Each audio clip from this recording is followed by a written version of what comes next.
रट्टा जो आपण म्हणतो, जो चतुर रामलिंगमला सगळ्यांनी विलन करून टाकलंय, पण त्याच्याकडनं पण बऱ्याच गोष्टी शिकायला आहे UPSC मध्ये. आमच्या पदरी फेल्युअर का आलं त्याची थोडी चर्चा करू आणि त्याच्यातून आपल्याला काय शिकायला मिळेल त्याबद्दल आपल्याला नक्कीच काहीतरी इन्साइट्स याच्यातून मिळतील. म्हणजे टेस्ट सिरीज कुठली केली नाही, UPSCच माझी टेस्ट सिरीज होती. तर या लेवलला त्यांची स्पीड होती प्रॅक्टिस केल्याने की ते एक नाही दोन पेन वापरायचे. टॉप 25 मध्ये 8 जण होते त्या हॉस्टेलमध्ये. 4 फिल्म्स नाही झाल्या पण न खचता मेन्स एवढं रेडी ठेवलं आणि जेव्हा चान्स मिळाला की त्यांचे PSIR ऑल इंडिया टॉप. म्हणजे मला कधी कधी असं वाटतं मी एखादी प्रिलिम फेल झालो असतो तर बरं झालं असतं.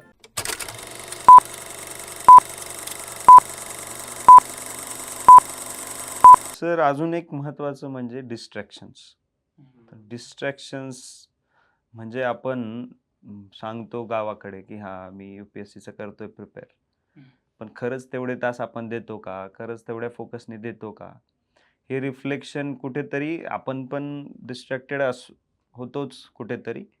पण आज जे आपण बघतोय खूपच स्टुडंट्स डिस्ट्रॅक्टेड आहेत. म्हणजे actually this is age of distraction असं म्हणलं जातं. तुम्हाला एवढ्या गोष्टी डिस्ट्रॅक्ट करायला. मी सरप्राईज ऍक्च्युली आम्ही आमच्या बॅचमध्ये नॅव्हिगेटर बॅच आहे, त्यामध्ये आहे ना आम्ही स्क्रीन टाइम मागवायचो लोकांचे. सगळ्यात मोठं डिस्ट्रॅक्शन, सगळ्यात मोठा एनिमी तुमचा कोण आहे आज, तर मोबाईल आहे आणि तुमचा स्क्रीन टाइम आहे. 7 तास, 8 तास, 6 तास, 5 तास, तुम्ही 5 तासापेक्षा जास्त स्क्रीन टाइम, इव्हन 4 तास तुमचा स्क्रीन टाइम आहे, तर तुम्ही प्रिपरेशन कधी करणार आहे? तुमचा स्टडी आवर्स काय असणार आहे? आणि ते तुमची म्हणजे ते रील्स असतील, इंस्टाग्राम असेल किंवा युट्यूब शॉर्ट्स असतील, ते इंजिनिअरिंगच अशा प्रकारे केलेलं आहे. तुमच्या डोक्यामधनं ऑटोमॅटिक डोपामाइन आहे ते सिक्रेट होणार आहे. डोपामाइन म्हणजे काय, तुमचं मॉलिक्युल ऑफ मोअर म्हणतात त्याला. बरोबर. ते एकदा तुम्हाला सवय लागली, हॅबिट लागली, ते अजून मागते. और दो म्हणजे जे बुद्धाने सांगितलं होतं, root cause of all miseries is तृष्णा. तर माझं म्हणणं root cause of all miseries is dopamine. तृष्णा तयार करायला कोण आहे बाबा? तृष्णाचं रूट कॉज काय आहे? तर डोपामाइन आहे. तर ते डोपामाइनमुळे तुमचं ब्रेन हायजॅक झाला. ऍक्च्युली मी आता रिसेंटली स्टेटमेंट वाचलं होतं नेटफ्लिक्सचे CEO. ते कुठल्या लेवल पर्यंत जाऊन विचार करतात आणि तुमचा ब्रेन हायजॅक कसं करतात त्यात सांगितलं होतं. तर ते म्हणे की आमचा सगळ्यात मोठा एनिमी कोण आहे, तुमचा सगळ्यात मोठा कॉम्पिटिटर कोण आहे, नेटफ्लिक्सला विचारलं. ते म्हणे माणसाची स्लीप. त्या टाइमलाच फक्त ते आमची स्क्रीन नाही बघणार आहेत, बाकीच्या सगळ्या टाइमला आम्ही त्यांना स्क्रीन मध्ये एंगेज करू शकतो. ते तुमच्या स्लीपला पण टार्गेट करतात. आणि त्यामुळेच आता 3-3 वाजेपर्यंत कुठं स्टुडंट झोपतात बरोबर. UPSCचे. आता ते स्टुडंट सहकार्य करतायत ना नेटफ्लिक्सला. 3 वाजेपर्यंत प्रश्न नेटफ्लिक्स सोडवला त्यांनी. तो प्रश्न सुटतो. मी पण नाही झोपलो 3 वाजेपर्यंत, पण माझं प्रिपरेशन, माझी आई शॉक व्हायची. माझ्या आईचा उठायचा टाइम आहे 3 वाजता किंवा 4 वाजता. ते जैन सामायिका करतात. हा, ब्रह्ममुहूर्तावर जैन सामायिका आहे. 3 का 4 वाजता उठते. कधी टार्गेट जास्त असतं पर्युषण काळामध्ये, तर कधी कधी 3 ला पण उठते ती. आणि माझा झोपायचा टाइम असायचा. पण मी म्हणजे प्रॉपर माझा मोबाईल पण एकदम साईडला, मी दुसऱ्या रूम मध्ये ठेवायचो मोबाईल. एकदम डिसिप्लिन. मला ती सवय लागली होती. रिगरस प्रिपरेशन बाबतीत आहे मी one of the most discipline student होतो आमच्या हॉस्टेलमध्ये. माझं नाव पण तसं होतं. One of the. तुमच्या अनुभवातून अजून काय असतं? नाही, डिस्ट्रॅक्शन बघा म्हणजे आता ते UPSC आणि आसपास तुम्ही ORN मध्ये राहिलेले आहेत मी तसं तिथं म्हणलो ना. दिल्लीत, आणि दिल्लीचं खूप नाव आहे. आता मी आनंद सर तर ORN मध्ये नाही राहिलोय, तर ORN मध्ये तुम्ही काय आसपास काय दिसायचं? नाही बघा, ORN मध्ये एक भरपूर प्रकारचे डिस्ट्रॅक्शन्स आहेत. तर मेजर काय आहे ORN मध्ये, एक तर फोमो लवकर होतो आणि फोमोचे प्रकार वेगवेगळे आहेत. म्हणजे फोमो अभ्यासाचा एक असतो, त्याचं जमलं, तिचं जमलं, हा एक फोमो वेगळा असतो. कारण ते त्या एज मध्ये पण भरपूर गोष्टी आहेत. नाही जर नॅचरली आपण म्हटलं की आपण खूप काळ 25, 26, 27, 20 आपली सगळे आपण प्रिपरेशन मध्ये देतो. तर भरपूर आपल्या ज्या सायकोलॉजिकल इमोशनल नीड्स आहेत त्या घरी फॅमिली पासून लांब असतो, मित्रांपासून, असं आपला जो कॉलेजचा ग्रुप असतो तो सुटलेला असतो. मग तिथे कोणीतरी काहीतरी असतो, एक मित्र असावा किंवा एक मैत्रीण असावी किंवा मैत्रिणीला मित्र असावा. जे पण गोष्टी ह्या डिस्ट्रॅक्शन्स आहेत. पण शेवटी जसं आपण ग्रुप ऍक्टिव्हिटीचं तुम्ही म्हणलात की ती एनर्जी जर सोबत असली योग्य प्रमाणात. तर योग्य प्रमाणामध्ये तिथे पण असते. आणि ORNचा प्रॉब्लेम आहे की ओल्ड राजेंद्र नगरमध्ये अभ्यास म्हणजे जसं प्लॅन केलंय, जर तुमचा तसा दिवस नाही गेला तर जास्त डिप्रेशन येतं. कारण राहण्याचा खर्च ORN मध्ये जवळजवळ 30,000 रुपये महिन्याचा, म्हणजे 1,000 रुपये दिवस. तुम्ही त्या दिवशी अभ्यास नाही केला तर झोप नाही येत तिथे. आणि बाकीचे त्याच्यात प्लस मायनस फॅक्टर तुम्ही सगळे हे करून घ्या, मायनस करून घ्या. क्लायमेट, बाकीच्या सगळ्या गोष्टी दिल्लीबद्दल सगळे ऐकतच असतात. त्यामुळं डिस्ट्रॅक्शन तिथे जास्त आहेत. तिथं विल पॉवर खूप जास्त लागणार तुम्हाला करायला. जर पॉझिटिव्ह घेतलं तर ऑफकोर्स पॉझिटिव्ह पण आहेत. याच्याच उलट्या साईडला बघितलं आपण, हां. जे स्टुडंट्स घरून प्रिपेअर करताय किंवा हां. पुण्यातून करताय, हां. त्यांना फोमो क्रिएट केला जातो की हां. दिल्लीला नाहीये तू, दिल्लीला जावं लागतं, दिल्लीला गेल्याशिवाय होत नाही, पॅरेंट्स सांगतील, सिनियर्स सांगतील. आता आपल्याला माहिती आहे की तसं काही खरं नाहीये, पण हा फोमो खरा आहे. बरोबर. तर त्या फोमोला कसं डील केलं पाहिजे? नाही बघा, माझा पर्सनल एक्सपिरियन्समधून मला पुणे आणि दिल्लीचा दोघांचा, आपल्याला तुम्हाला पण आहे, मला पण आहे, आनंद सरांना पण आहे. आपण सुरुवातीचे वर्ष पुण्यात राहिलो, नंतर दिल्लीला गेलो. पण जो पुण्यात अभ्यास झाला पर्सनल म्हणजे स्पेसमध्ये, जे पण क्वालिटी ऑफ स्टडी जो होता तो जास्त होता. हां, बाकीचं जसं तुम्ही म्हणले, की इट डझंट मॅटर, सुरुवातीला तसं म्हटलं, की जागा काय आहे त्याचा काही तेवढा फारसा फरक पडत नाही. तुम्हाला जर परीक्षा कळली तर. तुम्ही जर तेवढे एफर्ट लावले, की एक्झाम, पी-वाय-क्यू हे नाही केलं, तर मग तुम्ही दिल्लीला जा, का तुम्ही धोलपूर हाऊसच्या शेजारी रूम घ्या, का तुम्ही तुम्ही कुठेही तिथं बाहेर बसून अभ्यास करा. त्याचा काही फरक नाही पडत. म्हणजे फोमो तर क्रिएट केला जातो. आता फोमोच्या सगळ्या एजन्सीज कामाला लागलेत फोमो क्रिएट करायला. की वेगवेगळ्या पद्धतीचे फोमो आहेत. Instagramवर वेगळेच फोमो आहे, की बाबा ते आयुष्यच कसं फक्त चांगले ह्या गोष्टीच दाखवायच्या सगळ्या, त्या ऑफिसर्सच्या पण काही काही तर आता UPSC पण क्वेश्चन हां, सोशल मीडिया आणि फोमो एका वर्षी एसे आला होता. लोनलीनेस होतो आणि त्याच्याने डिप्रेशनमध्ये कशी जाता येत लोकं. तर ते आहे. तुम्ही काय म्हणणार सर डिस्ट्रॅक्शन्सवर थोडंफार? डिस्ट्रॅक्शन पण आहे. आणि तुम्ही जो मुद्दा म्हणला सरांनी तो मला सांगायचा दिल्ली. ऍक्च्युली मी माझं प्रिपरेशन स्टार्टिंग पासून दिल्लीला केलेलं आहे. हां. फक्त इंजिनिअरिंगच्या लास्ट इयरला होतो तेव्हा मी फाउंडेशन कोर्स लावला होता इथं बरोबर. चाणक्यमध्ये. पण माझं पहिल्या इयर पासून प्रिपरेशन जे फुल टाइम दिल्लीला. प्रिपरेशन सुरू झालं ते दिल्लीला झालं. पण माझा इश्यू आहे की मी प्रीच्या टायमाला 2-3 महिने आहे ते आधी पुण्याला येतो. पुण्याला यायचो. मग मी सक्सेस झाले प्रीमध्ये आणि मेन्सला परत दिल्लीला जायचो. तर मेन्समध्ये मी कंटिन्युअसली फेल्युअर झालोय. ठीक आहे, जोक्स अपार्ट. ते कारण नाही फक्त पुण्यामध्ये असायचं आणि दिल्लीमध्ये असायचं. ते कारण नाहीये. राईट एन्व्हायरमेंट जर असेल ना तुम्हाला, तर कुठे म्हणजे जो आपला पहिला मुद्दा आहे की कल्चर, राईट एन्व्हायरमेंट असेल ते पुण्यामध्ये पॉसिबल आहे. किंवा नॉर्थ स्टारमध्ये पण आमचं environment one of the best environment म्हणू शकता. कारण की ह्या वर्षी आमचा 20% अराउंड रिझल्ट आहे. मेन्स देणारे बॅचमध्ये 20% लोक आहेत, जे की इंडियामध्ये कुठंच नाही आहे ऍक्च्युली. तर तेवढा रिझल्ट आहे. त्यामुळे मेन्सचं एन्व्हायरमेंट आमच्याकडे आहे. जे सगळ्यात पुण्यात कमी आहे. तर ते एन्व्हायरमेंट, राईट एन्व्हायरमेंट असलं तर ते होऊन जातं. डिस्ट्रॅक्शनचा मला असंच कधी काही प्रॉब्लेम नाही आला. पण मी स्टुडंटला बघतो की सगळ्यात मेजर प्रॉब्लेम आहे ते डिजिटल डिस्ट्रॅक्शन आहे. माझ्या केसमध्ये तर चेस होतं. म्हणजे हॉबी असावी, पण कशी नसावी ते माझ्याकडे बघून कळेल. आणि मी त्याचा साक्षीदार आहे. गिरीश सर माझे रूममेट होते त्यामुळे मला माहिती आहे. सरच सांगतील. नाही, मी चेसचं म्हणजे UPSC मेन्सची एक्झाम आली आणि मी नकळत माझा हात जायचा फोनकडे. चेस सुरू करायचो. माझं लक्षही नसायचं तिथे. हां, काय तर आपलं खेळतोय. मग मला त्यातलं फीचर कळलंय, की 7 डेजमध्ये किती गेम खेळलेत. हां. बघू शकता. मी असंच सहज गेलो आणि मी गेस केलेलं, की माझ्या असतील 50-60 गेम्स असतील. माझे गेम्स होते 498 गेम्स. आणि त्या डिस्ट्रॅक्शनचा फायदा मला चेसमध्ये झालाय. पण तुम्ही जेव्हा UPSCचं प्रिपरेशन करता, तुम्ही सगळ्या गोष्टी सोडून बऱ्यापैकी हॉबी ठेवू शकता, पण त्याचा एक टाईम पाहिजे. आणि नाही तर प्रमाणाच्या बाहेर गेलं तर ते डिस्ट्रॅक्शन होऊ शकतं. माझ्या केसमध्ये ते डिस्ट्रॅक्शनच होतं. वेगवेगळे टुर्नामेंट्स वगैरे 3-4 तास त्याच्यात जायचे माझे. मी जेव्हा तुमचा रूममेट होतो 2019 साली सरांनी मेस दिली होती तेव्हा आय थिंक युरोपमध्ये झाली होती. तर युरोपचा टाइम आहे तो मग रात्री असायचा. रात्री 1-2-3 वाजेपर्यंत इंडियन स्टँडर्ड टाइम मध्ये ते 2-3 वाजेपर्यंत चालायचं. सर 2-3 वाजेपर्यंत ते टुर्नामेंट आहे चेसच्या. हे सगळं सर घरचे पण बघतायत तुम्ही आता.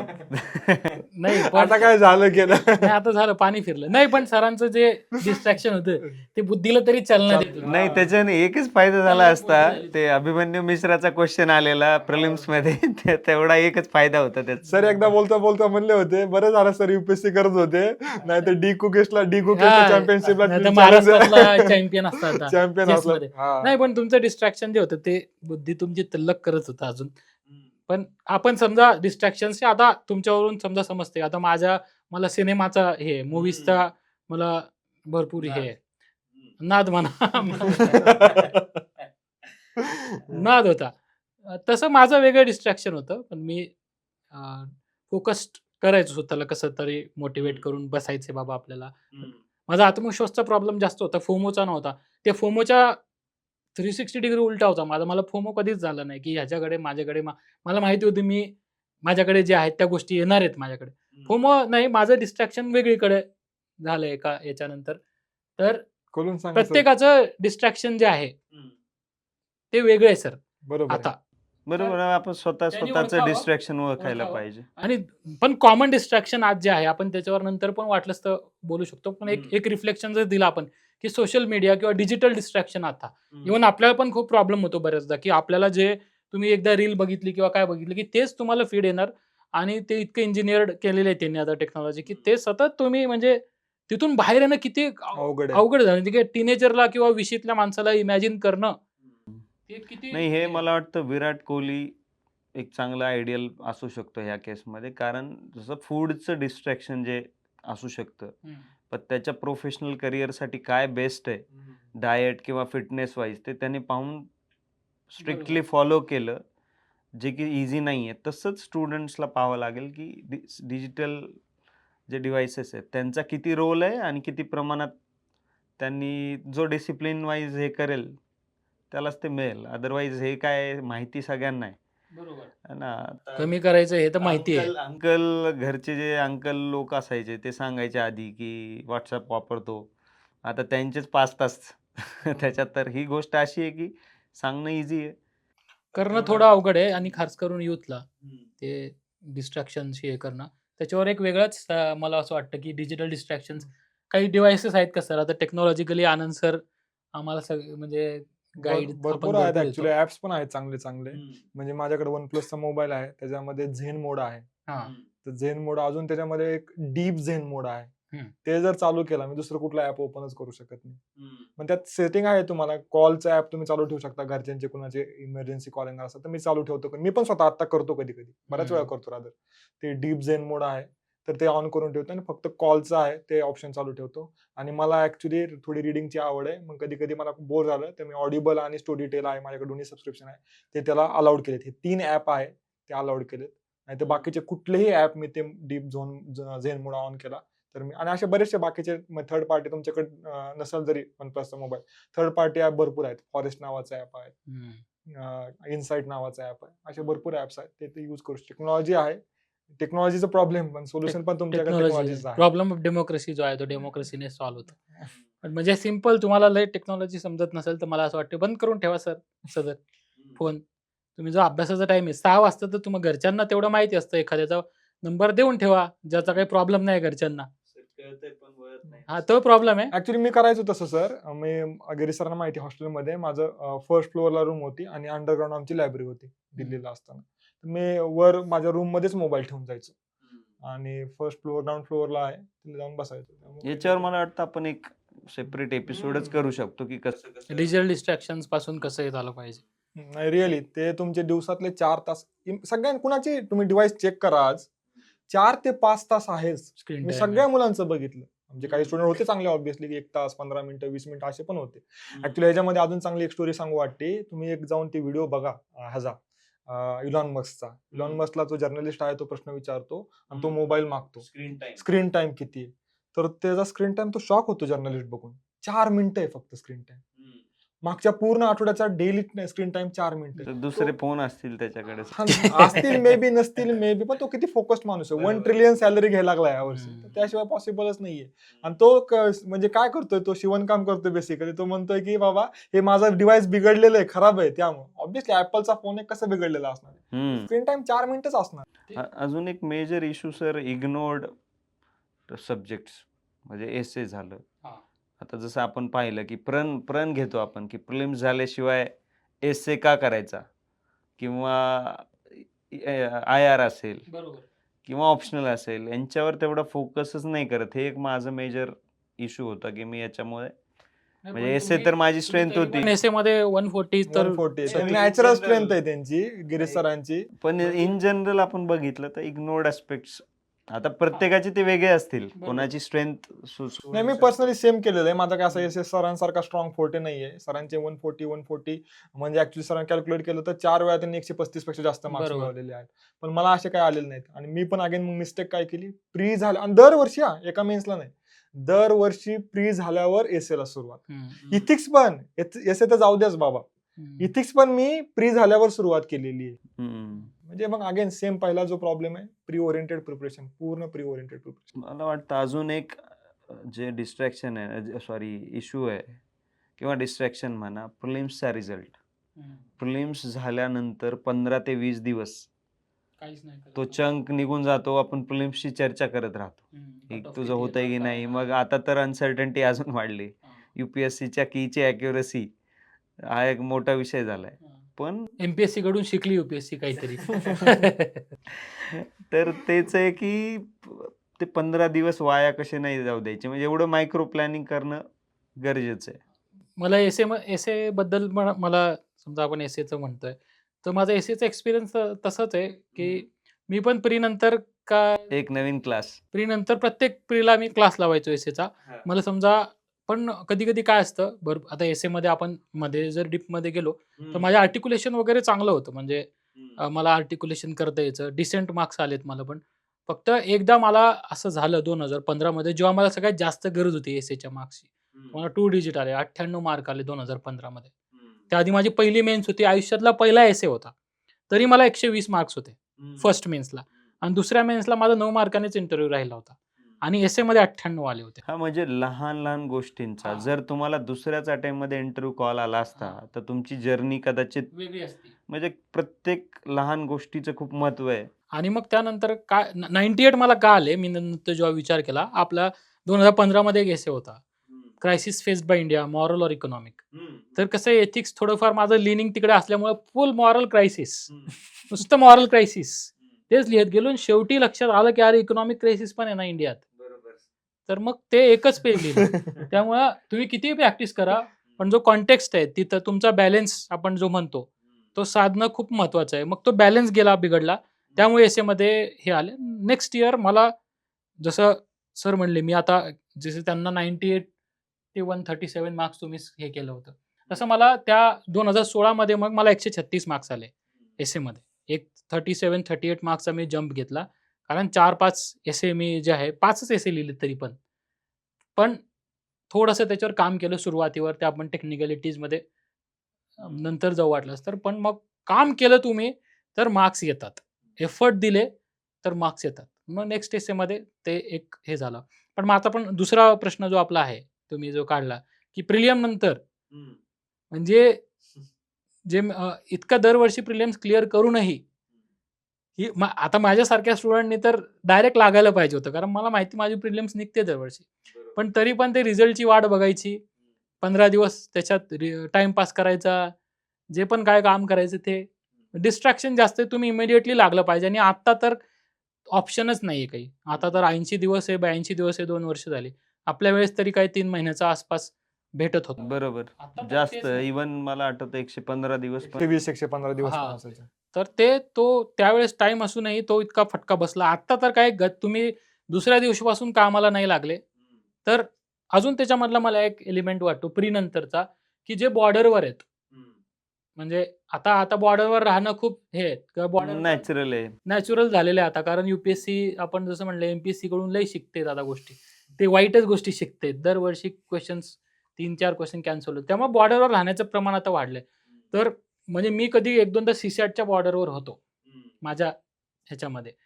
तर तेव्हा ते वाट बघणं आणि मेन्स सोडूनच देणं तो एक प्रॉब्लेम आहे. तो म्हणजे आता जर तुमचा शेवटचा अटेम्प्ट आहे तर ठीक आहे बाबा, की तुम्हाला आता काही अल्टरनेटिव्ह शोधायचा आहे किंवा तुम्ही 3-4 दिले आणि तुम्ही थकलेत, तुम्ही मेंटली रेडी नाही, तर तुम्ही अभ्यास सोडा. पण इरिस्पेक्टिव्ह आता मला असं वाटतं की ते मी नाही केलं किंवा प्रिलिम्स जशी झाली तसं तुम्ही स्कोर पण नका बघू, डायरेक्ट तुम्ही मेन्सच्या तयारीला लागा. तुमचं नाही झालं यावेळेस तर पुढच्या वेळेस होईल.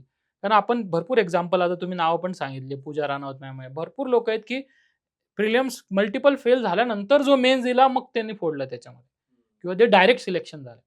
त्यामुळे लगेच लागणं जो फोरसाईट असतो ते, की बाबा हे नाही तर पुढच्या मेन्सला तर मी असणार आहे, ते आपल्याला पण ॲज अ टीचर पण आता पण चॅलेंज आहे. आणि आपण स्टुडंट होतो तेव्हा पण तो एक भरपूर चॅलेंज होता.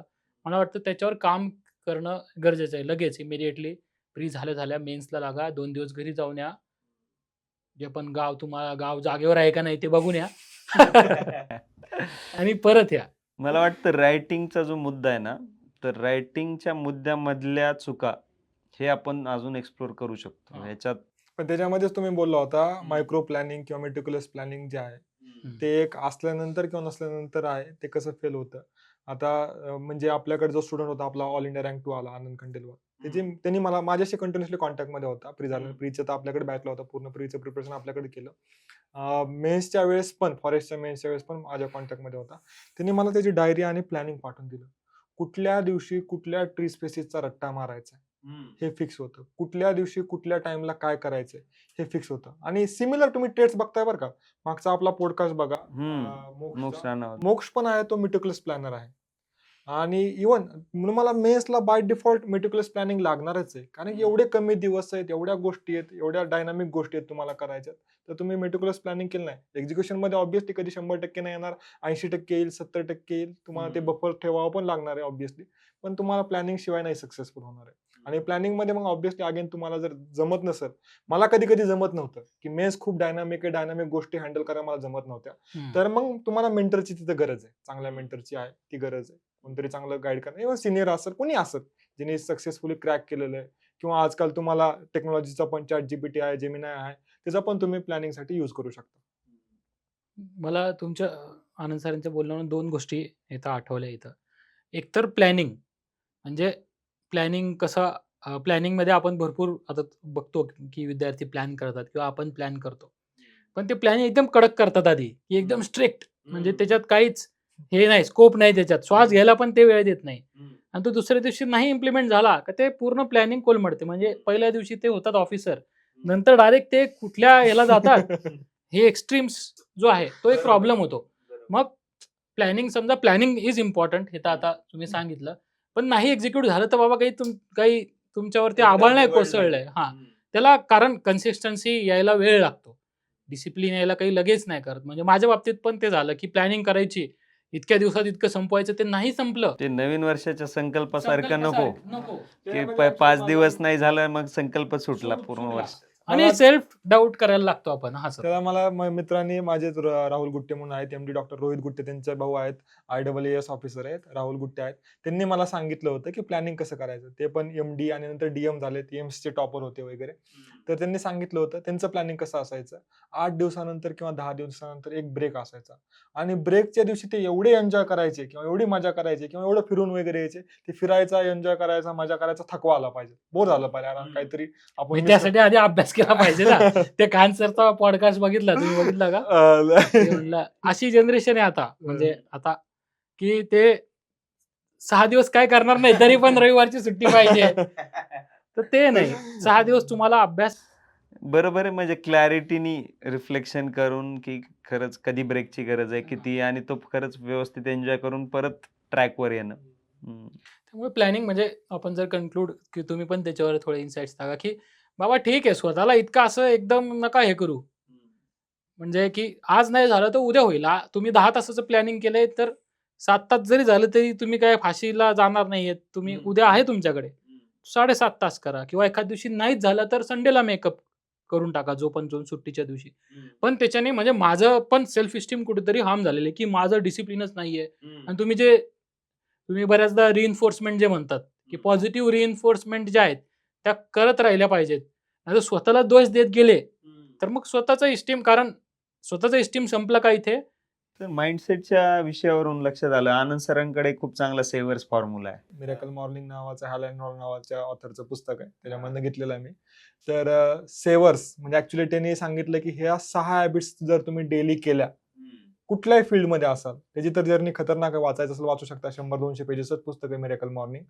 तर खतरनाक स्टोरी सांगितलेली. म्हणजे बेड रिडन सगळ्या डॉक्टर्सनी आहे ते होप सोडले होते बाबा, की आता वाचणारच नाही. पण ह्या सेवर्स फॉर्म्युल्यामुळं त्याची कशी लाईफ वाचली आणि आता one of the great entrepreneur आहे, मोटिवेशनल स्पीकर आहे आणि सगळ्या फील्डमध्ये इन्व्हेस्टमेंटमध्ये वगैरे चांगलं काम केलेलं आहे. तर सेवर्स फॉर्म्युला काय होता? तर सेवर्स म्हणजे SAVERS. यस म्हणजे सायलेन्स. सायलेन्स म्हणजे जे आपण मेडिटेशन करतो. मग कुठलंही करा, विपश्यना करा, सद्गुरूंची ईशा क्रिया करा, कुठलंही करा. पण तो म्हणतो 10 मिनिटं आणि 10 मिनिटं आजकालच्या सद्गुरूंचं ईशा क्रियेचं एक मस्त ॲप आलेलं आहे मिरॅकल माइंड नावाचं. मी पण प्रॅक्टिस करतो. तर ते तुम्ही 7 मिनिटाचंच ॲक्च्युअली ते मेडिटेशन सांगतात. 7 किंवा पुढचं नेक्स्ट आहे 12 मिनिटाचं. सायलेन्स. नंतर ए म्हणजे ॲफर्मेशन साठी पण एक चांगलं ऍप आहे, गिरीश सरांनीच मला रिकमेंड केलं होतं, think right. BK think right Brahma Kumaris. Brahma Kumaris किंवा बीके शिवानी त्यांचं आहे. नंतर ॲफर्मेशन. नंतर व्ही म्हणजे व्हिज्युलायझेशन माहिती आहे तुम्हाला, सगळे ग्रेट ॲटलिस्ट आहेत जे व्हिज्युलायझेशन करतात. मला ऍक्च्युली आम्हाला बाम सरांनी, भीष्मराज बाम सर IPS होते, त्यांनी आम्हाला सांगितलं व्हिज्युलायझेशनचं महत्व आहे. त्यांनी ऑब्व्हियसली इंडियन क्रिकेट टीमला गाईड केलेलं आहे, तर ॲथलीट मोस्टली यूज करतात. नंतर व्ही म्हणजे व्हिज्युलायझेशन, ई म्हणजे एक्सरसाइज, आणि दररोजचा 15 मिनिटं, तो तर सांगतो 15-20 मिनिटं, आणि आपल्याला UPSC ॲस्पिरंटसाठी 15-20 मिनिटं जरी केला तरी मोर दॅन सफिशियंट आहे.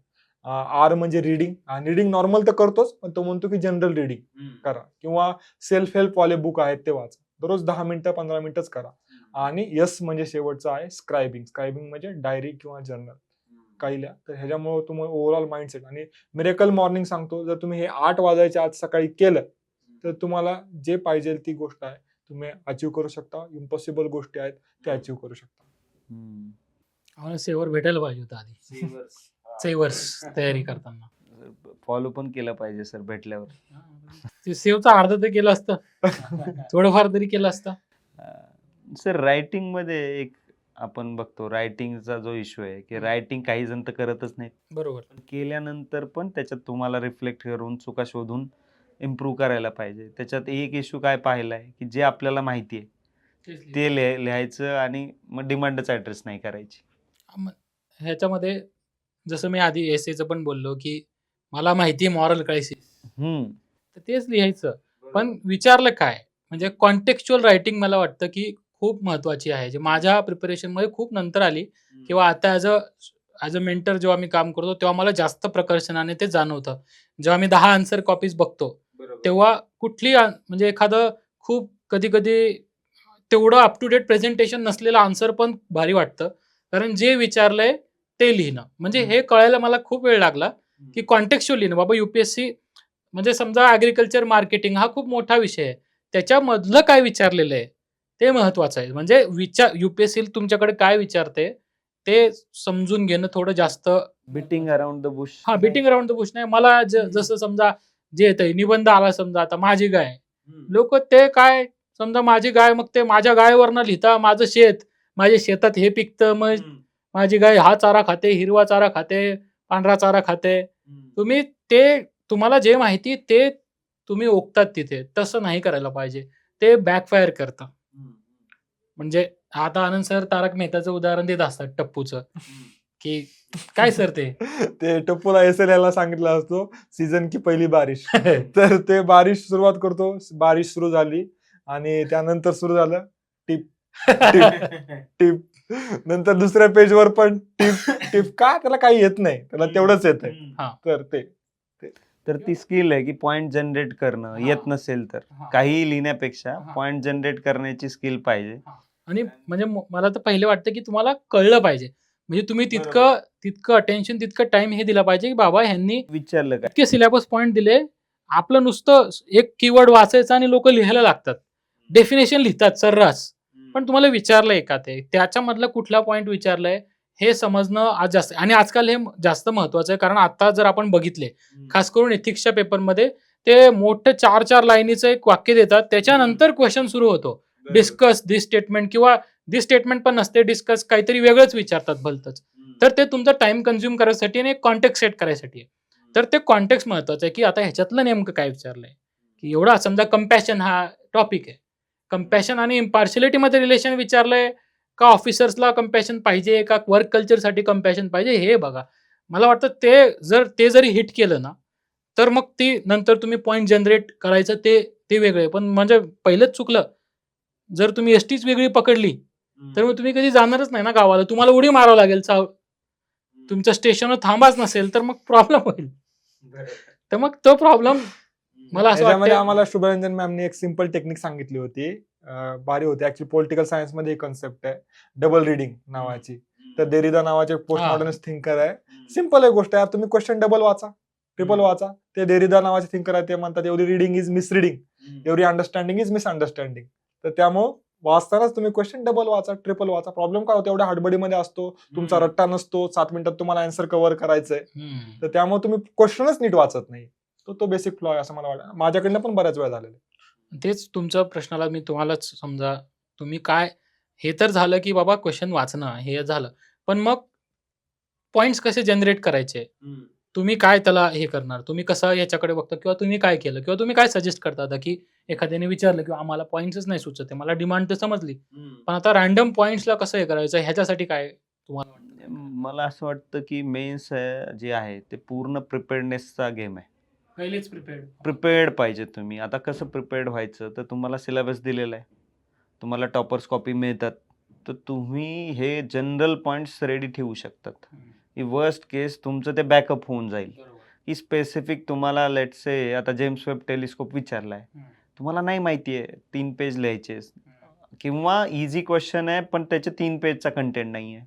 तर तिथे तुमच्याकडे जर जेनेरिक पॉइंट असतील किंवा तुम्हाला मल्टी डायमेन्शनल विचार करता येत असेल. आता ही एक चूक होते स्टुडंट्सची. ते युनि डायमेन्शनल विचार करणार. आता इथिक्सची केस स्टडी जर घेतली किंवा कोणताही क्वेश्चन घेतला, तर आपल्याला डिफरंट अँगलचे पॉइंट्स द्यावे लागतील. जसं आपण पेस्टल म्हणतो. तर त्याच्यासोबत आपण आधीच जर त्याच्यावर काम केलं, ब्रेनस्टॉर्मिंग केली आणि तिथे ग्रुप ॲक्टिव्हिटी खूप मदत करू शकते. कारण वेगळे 4 लोकं वेगळ्या दिशेने 4 विचार लोकं, करतात. जे मी नाही विचार करत आहे, काहीतरी वेगळा पर्स्पेक्टिव्ह देतोय. बरोबर. मला फक्त जज करायचं आहे. हा चांगला पर्स्पेक्टिव्ह असेल, तर मला तो ॲस्पेक्ट त्याच्याकडून घ्यायचा आहे. असंच मग टॉपर्स कॉपी किंवा तुमच्या ग्रुप्स किंवा तुमचे जे मेंटर्स आहेत, त्यांच्याकडून तुम्ही ते ॲस्पेक्ट्स घेत तुम्ही गोष्टी प्रिपेअर्ड ठेवू शकता. बरोबर. प्रिपेअर्ड असलं आणि त्याच्यावर रिव्हिजन, रट्टा असला, प्रॅक्टिस असली, की म्हणजे हे सगळं केलं की एकदम केक वॉक आहे सर मग. हे सगळं करणं गरजेचं आहे. ते करणंच हे आहे. बरोबर आहे. म्हणजे इथं चॅलेंज आता ही नाही राहिलेली आहे, की काय करायचंय. करायचंय. करायचं ही चॅलेंज आहे आणि क्लॅरिटी असणं ही चॅलेंज आहे, की तुम्ही करायला खूप गोष्टी असतील, पण त्यातलं काय, कधी, किती, कोणत्या प्रमाणात करायचंय आणि काय नाही करायचंय, हे कळलं तर मला वाटतं मेन्स खूप ईझी होऊ शकते. आणि फक्त मेन्स क्लिअर करणं हे नाही. टार्गेट नाही आहे आपलं. Exam टार्गेट आहे की पाहिजे. 100 मार्क्सची मार्जिन पाहिजे त्याच्यात. बरोबर. तर हे लवकर लक्षातच येत नाही. स्टुडंट्सला प्रिलिम्स क्लिअर करणं आणि मग फक्त मेन्स झाली का, इंटरव्ह्यू कॉल आला का, तर आधीपासूनच जर हे क्लिअर आहे, की मला अर्धा मार्क्स माझा कुठे वाढेल, त्याचं प्लॅनिंग केलं पाहिजे. म्हणजे एक फ्रेमवर्क्स तयार पाहिजे तुम्ही म्हणता आधी बऱ्याच गोष्टींचे नोट्स फ्रेमवर्क्स रेडी पाहिजेत. एम-एस-पीचा क्वेश्चन घेतला, बरोबर. त्याचे इश्यूज जर म्हटले, माहितीच पाहिजे. तर तुम्हाला एन्व्हायर्नमेंटल, इकॉनॉमिक, सोशल या डायमेन्शनमध्ये डिवाइड करता येतं. असं प्लॅनिंग जर आधीच केलं, हे ऑन दी स्पॉट सुचणं शक्य नाहीये. कारण वेळ नाहीये. तुम्ही भलेही रीडिंग केलेलं असेल, आधीच रेडी केलेलं कधी हेल्पफुल राहील. हे तर आहे आपलं समजा, की तुमचे कॉन्टेक्स्चुअल आणि तयारी महत्त्वाची. तुम्ही पी-वाय-क्यू समजा जसं आता आनंद सर नेहमी म्हणतात, आनंद सरांचं पी-वाय-क्यू किंवा प्रिलिम्सचे पी-वाय-क्यू. पण मेन्सच्या पी-वाय-क्यूमध्ये जेव्हा आपण पण हे करतो, तर मेन्सचे पी-वाय-क्यू पण नाही बघितले मी पण इतक्या रिलिजियसली पी-वाय-क्यूला फॉलो नाही केलं किंवा पी-वाय-क्यूचा ट्रेंड एकदम व्यवस्थित आयडेंटिफाय नाही केला. तर त्याला कसं हे करणार? तुम्ही ऍक्च्युली सांगा माझी मी जरा. क्लासिक केस आहे. म्हणजे पीवायक्यू एम्फेसिस देणारा माझ्या क्लासमध्ये वधवून घेणारा लोकांना पण माहिती आहे. 1997-98 चे प्रिलिम्सचे पीवायक्यू आहेत. मी कारण ऑब्व्हियसली जे इम्पॉर्टंट आहेत, जे युजफुल आहेत, आर्ट अँड कल्चरचे 80 आहेत, ते काय चेंज होणार आहे. तर ते मी करून घेतो लोकांकडे. पॉलिटीचे पण जे रिलेव्हंट आहेत, एकदम जुने आहेत, ते करून घेतो. माझं स्वतः पण प्रिपरेशनच्या काळामध्ये खूप खतरनाक कमांड होती पीवायक्यूजवर. पण कुठल्या? प्रिलिम्सच्या पीवायक्यूवर. मेन्सचे पीवायक्यू त्याची मी एक स्टोरी तुम्हाला सांगू शकतो. आणि ते नंतर प्रिपरेशन झाल्यानंतर नॉस्टार सुरू केल्यानंतर गिरीश सरांनी मला प्रश्न विचारला, की तुमची पहिली मेन्स होती तेव्हा 12.5 मार्काचे बरोबर क्वेश्चन आहे. होते. 17 नंतर सुरू झालाय. हा, तर 17च्या 12.5 वेळेला. मार्काचे क्वेश्चन होते. त्याला 12.5 मार्काच्या क्वेश्चन्सला किती पेजेस होते? हे सिंपल गोष्ट पण मला आठवलेली नाहीये. म्हणजे मी मेन्सचं प्रिपरेशन, मेन्सचे पीवायक्यूज किती रिलेटिव्हली कमी बघितले होते. आणि तेच रिफ्लेक्ट होतं ऑब्व्हियसली मार्क्समध्ये. बऱ्याच वेळा माझं ते एकदा खूप म्हणजे जास्त मार्जिनने राहिलं होतं. आणि नंतर मग ऍक्च्युली शेवटच्या अटेम्प्टला ही जाग आली यार. सगळ्या चुकीच्या गोष्टी करत होतो. किंवा फॉर एक्झाम्पल पूर्ण टेस्ट सिरीजवर रिलाय. विजयची टेस्ट सिरीज आहे, दरवर्षी लावली होती. टेस्ट सिरीजवर रिलाय, पण पीवायक्यूज नाही बघितले. आणि ते पण जे इम्पॉर्टंट थीम वाईज पीवायक्यू आहेत नाही बघितले. प्रीला खतरनाक मी स्वतः थीम आयडेंटिफाय केलेले आहेत. गिरीश सरांचं आहे ते. गिरीश सरांनी शेवटच्या अटेम्प्टला इव्हन ज्या सरांनी जे रेफरन्स दिला जेम्स वेब टेलिस्कोप, त्यांनी प्रिडिक्ट केला होता. कारण की त्यांनी ते थीम वाईज अंडरस्टँडिंग किंवा थीम वाईज आयडेंटिफाय केलं होते कुठले कुठले पीवायक्यूज कसे कसे केले पाहिजे. हा, इव्हन आता पण मला मेन्स नंतर पण स्टुडंट्सचे भरपूर आपल्या या मेन्स नंतर पण मला भरपूर स्टुडंटनी सांगितलं, की आपल्या खास करून 2 आणि 3 चे खूप थीम्स रिफ्लेक्ट झाले. तर तुम्हीच त्याच्यावर थोडंसं सांगा, की PYQs आता कसं केलं पाहिजे? किती वर्षाचे केले पाहिजे? आणि करताना काय-काय गोष्टी लक्षात ठेवल्या पाहिजेत? हे आपण कसं म्हणजे ह्याच्यावर थोडंसं मला वाटतं आपण कोणतीही कॉम्पिटिटिव्ह एक्झाम बघितली, की एक्झामिनर आपण फुल टाईम स्टडी करतोय, पण तो फुल टाईम काम नाही करत आहे क्वेश्चन शोधायला. त्याच्याकडे एक बेंचमार्क आहे, की असे क्वेश्चन्स आलेत आधी. तर तो त्या पॅटर्नमध्ये सडन खूप मोठा चेंज जनरली नाही. नाही होत. तर आणि जरी झाला तर रेडी राहावंच लागेल. पण जे आपल्या समोर मांडून ठेवलं UPSCनी, आपल्याला UPSC अडीच गोष्टी देतं. एक म्हणजे सिलेबस देतं, दुसरं PYQ देतं, पेपर्स देतं आणि तिसरं म्हणजे अर्धीच गोष्ट टॉपर्सचे नावं देतं, त्याच्यावरून जाऊन आपण कॉपी बघतो. या अडीचच गोष्ट मिळत आहेत आपल्याला. बाकी कट ऑफ वगैरे ते तर काही हेल्प नाही होत आहे. बरोबर. मग PYQ ॲनालिसिस त्याच्यात सगळ्यात इम्पॉर्टंट आहे, कारण रिपिटेटिव्ह क्वेश्चन विचारले जातात. आता फूड प्रोसेसिंगचा सिलेबस पॉईंट आहे, सरळ क्वेश्चन येतो. सिटिझन चार्टर आहे, त्याच्यावर सरळ क्वेश्चन येतो. कॉन्स्टिट्यूशनल पोस्ट्स दिल्या आहेत, त्याच्यात अटर्नी जनरल एक पोस्ट आहे. पण प्रॉब्लेम काय आहे, अटर्नी जनरल ही न्यूजमध्ये नसते जास्त किंवा आपण नाही बघत. गव्हर्नर आपल्याला माहीत असतं बरोबर. किंवा प्रेसिडेंट, प्राईम मिनिस्टरचं काही झालं माहीत असतं. अटर्नी जनरल रेअरली येतं न्यूजमध्ये किंवा प्रिलिम्समध्ये क्वेश्चन आला तर तो स्टॅटिक असतो. हाच क्वेश्चन मेन्समध्ये आला, 2-3 पेजेस जर लिहायचे झाले तर तेवढा कंटेंटच नसतो आपल्याकडे. कधी जर आपण ॲनालिसिस नाही केलं तर PYQ ॲनालिसिस जर आपण केलं, प्रेडिक्टेबल राहू शकतात. जसं आपण सोशल मीडिया आपण आधीच बोलतच होतो, की जी डिजिटल इन्फ्लुएन्सरची केस झाली आहे, कशा ना कशा फॉर्ममध्ये ते विचारतील.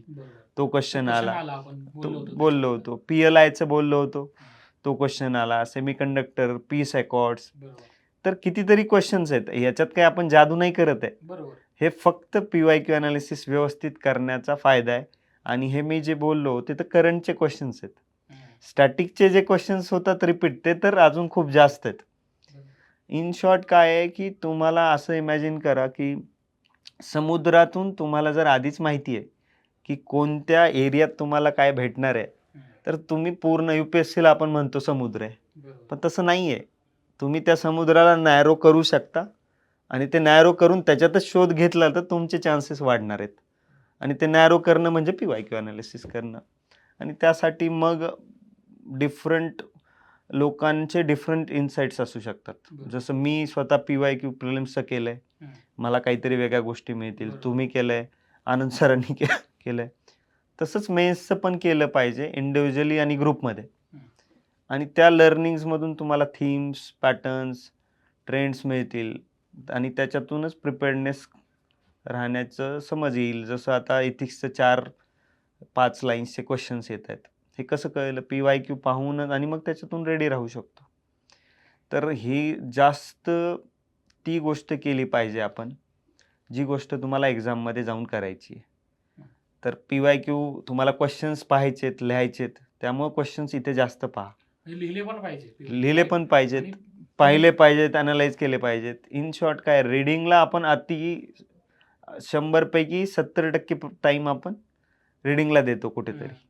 आणि जी गोष्ट तिथे जाऊन करायची आहे, हीच चूक माझी इंटरव्ह्यूमध्ये झाली, की कम्युनिकेशन स्किल इम्प्रूव्ह करण्याऐवजी प्रिपरेशनवर जो टाईम जातो, मग तोच जास्त देतो आपण. बरोबर. इंटरव्ह्यूवरती पण आपण एक वेगळं हे करू, की इंटरव्ह्यूबद्दल पण खूप जास्त हे लोकांचं बरोबर, इंटरव्ह्यूचा एक्सपिरियन्स आणि त्याच्यात आता जसा रिझल्ट येईल मेन्सचा तसं आपण ते म्हणजे आता जर म्हटलं तर तुम्ही म्हणजे PYQ किती वर्षाचे करायचे जे बेसिक आता जर म्हटलं, कारण आपणच PYQ होतो. आय एम द PYQ असंच येते. इतके वर्ष आपण जर दिलेले.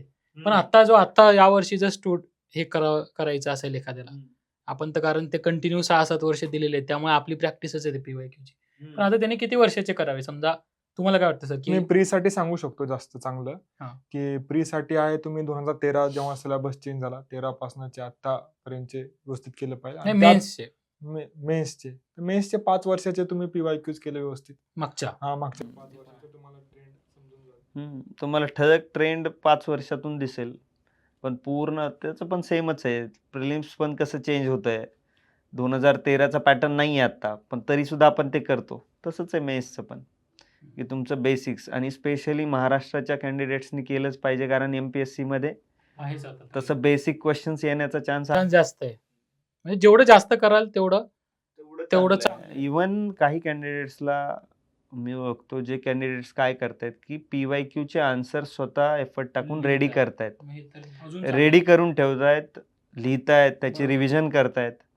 आणि हे रेडीमेड सोल्युशन्स पण भरपूर अवेलेबल आहे, पण मग तेच आहे, म्हणजे मला असं वाटतं की ते नुसते रेडीमेड सोल्युशन वाचून काय नाही होणार आहे, ते तुम्हाला रिफ्लेक्ट करावं लागेल की बाबा ह्याची कोर डिमांड काय आहे. कारण रेडीमेड सोल्युशन कसे निघतात ते काय सगळेच काही व्यवस्थित त्याला हिट करतात असं नाहीये, किंवा ते खूप अनरिअलिस्टिक होतं एका स्टुडंटला असं नुसतं नोट्स मी काढणं. माझी स्टोरी सांगितली ना मागाशी तुम्हाला, माझा स्कोर कशामुळे वाढला पोल हा, सायन्स तुम्ही लिहिलं बरोबर 98 पासून ते 136 झाला, 137 झाला. बरोबर बरोबर कशामुळे झाला तर तो PYQ मुळे झाला. फक्त PYQ लिहिले, टेस्ट सिरीज वगैरे काहीच नाही, फक्त PYQ लिहिले पेपर 1 चे. मग मिस्टेक तीच झाली, फक्त पेपर 1 चे लिहिले, ते पण पोल सायन्स पेपर 1 चे लिहिले, पेपर 2 चे नाही. आणि किती वर्षाचे लिहिले होते तुम्ही? मी 13 पासून सुरू केलं होतं, 13 पासून तर 18 पर्यंतचे 5 वर्षाचे लिहून काढणं म्हणजे पूर्ण लिहून काढले. खूप मेजर आहे ना. क्वेश्चन PYQ प्रिपरेशन म्हणजे ना, तुमचं प्रिपरेशन एवढं पाहिजे PYQचं की तो फुल टॉस झाला पाहिजे. क्वेश्चन आला की फुल टॉस आहे आणि तुम्ही 6 मारताय त्याच्यावर. आणि जो कॅन्डिडेट प्रिपेअर्ड नाहीये त्याच्यासाठी तो यॉर्कर होऊ शकतो आणि तो बोल्ड होतोय किंवा सिंगल घेतो. आणि तो फुल टॉसच आहे माझ्यासाठी, तुमच्यासाठी आणि गिरीश सरांसाठी फॉर प्रिलिम्स. ते मेन्सचा यॉर्करच होतो आणि दरवेळेस झालेला आहे, आणि ते पण बुमराचा यॉर्कर झालेला आहे. हा तेवढं आहे. तर मला असं वाटतं आपण बऱ्यापैकी कव्हरेज केलेलं आहे. एक आपण जे एलिमेंट्स डिफरंट डिस्कस केले त्याची समरी तुषार सर करतील की काय गोष्टी आहेत, या गोष्टींच्या पलीकडे दुसऱ्या गोष्टी नाहीच आहेत फेलियरची कारणं. तर तुम्ही रिफ्लेक्ट केलं पाहिजे याच्यातल्या काय गोष्टी तुम्ही चुकताय, त्याच्यासाठी स्वतः रिफ्लेक्ट करणं, मेंटरशी कन्सल्ट करणं आणि तुमची स्ट्रॅटेजी तसं अकॉर्डिंगली चेंज केली तर सक्सेस नक्कीच मिळेल तुम्हाला. सर जसं आम्ही चर्चेमधून आलं की सगळ्यात मेन म्हणजे गिरीश सर, आनंद सर जसं म्हणतात की तुम्हाला बॅलन्स पर्स्पेक्टिव्ह असणं गरजेचं आहे.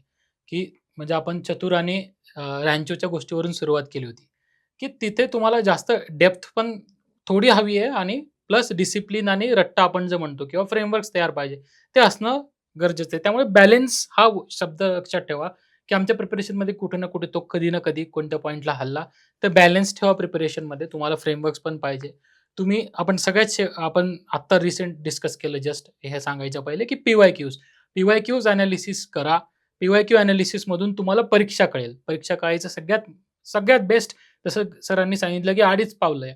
त्या 2.5 पावलंच आहे ना तुम्हाला, म्हणजे that is the best mentor की सिलेबस, तुमचे PYQs आणि टॉपर्स कॉपीज हे लक्षात ठेवा, हे फ्रेमवर्क लक्षात ठेवा. हे तुम्हाला असलं पाहिजे. तुमच्याकडे नोट्स असल्या पाहिजेत. नोट्स तुमच्याकडे जसं तुम्ही टॉपरच्या नोट्स बघू शकतात, कोणाला विचारू शकतात तुम्ही, ते असलं पाहिजे. तुमचं डिसिप्लिन तुम्हाला असणं फार गरजेचं आहे. डिसिप्लिन आणि बॅलन्स आपण तेच म्हणलो. त्यानंतर करंट अफेअर्सवर चांगला एक कमांड असणं गरजेचं आहे. रेग्युलरली आपल्याला न्यूजपेपर वाचणं किंवा भरपूर त्याच्यात हे आहेत, गोष्टी आहेत कव्हर करायला. सगळ्यात मेन म्हणजे आता डिस्ट्रॅक्शन्स, तुम्हाला तुमचे डिस्ट्रॅक्शन्स स्वतः ओळखा. आमचे डिस्ट्रॅक्शन्स काही आम्ही उदाहरणं दिले. तुमचे स्वतःचे डिस्ट्रॅक्शन्स असतील प्लस डिजिटल मीडियाचे डिस्ट्रॅक्शन्स आहेत. ते डिस्ट्रॅक्शन्स कमीत कमी करायचा प्रयत्न करा. कारण in the age of distraction जो फोकस आहे त्याला क्लिअर करणं काही फार अवघड नाहीये. म्हणजे तुम्ही ह्या एजमध्ये सगळ्यात ही अपॉर्च्युनिटी उलटं की तुम्ही फोकस राहायचा प्रयत्न करा. आणि त्यानंतर अजून एक महत्त्वाचा एलिमेंट जसं बोललो, ग्रुप स्टडी आणि मेंटर, पीअर रिव्ह्यू, ते फार महत्त्वाचं आहे असं आपण डिस्कशनमधून पण केलं. माझ्या प्रिपरेशनमध्ये ते मिसिंग होतं, गिरीश सरांच्या प्रिपरेशनमध्ये मिसिंग होतं, आनंद सरांच्या याच्यामध्ये थोडं होतं. सो ग्रुप स्टडी आणि तुम्ही मेंटर, तुम्हाला कोणतरी रस्ता दाखवणारा असला पाहिजे. अर्जुन जो होता महाभारतामधला तो काही कमी योद्धा नव्हता, पण ज्यावेळेस त्यासोबत श्रीकृष्ण उभे राहिले त्याने मग ते काय झालं दॅट इज हिस्ट्री. त्याला तो इतका महत्वाचा, इतका मोठा योद्धा पण तो खचला होता त्यावेळेस की मी आता काय करू. तर त्याला जसं डिरेक्शन दाखवायला एक कोणतरी असतो, तसाच एक UPSCच्या प्रिपरेशनमध्ये एक मेंटर हवा. तो टीचर असू शकतो, तुमचा भाऊ असू शकतो, तुमचा मित्र असू शकतो, तुमची मैत्रीण असू शकते. That can be anything, but तुमचं रिव्ह्यू होणं फार महत्वाचं आहे. म्हणजे खूप उशीर व्हायच्या आधी तुम्हाला कोणतरी सांगणं गरजेचं आहे. हे करा. तुमचं जे प्रिपरेशन आहे दॅट विल बी नक्की ते स्ट्रीमलाईन होणार आणि तुमचे चान्सेस वाढणार. So all the best for all. आमच्या सगळ्या नॉर्थ स्टार टीमकडून तुम्हाला शुभेच्छा. तुम्हाला प्रिपरेशनबद्दल अकॅडमिक, नॉन अकॅडमिक काही विचारायचं असलं, काही डाऊट्स असले तर आम्ही नेहमी तयार आहे to help the aspirants. So thank you and all the best.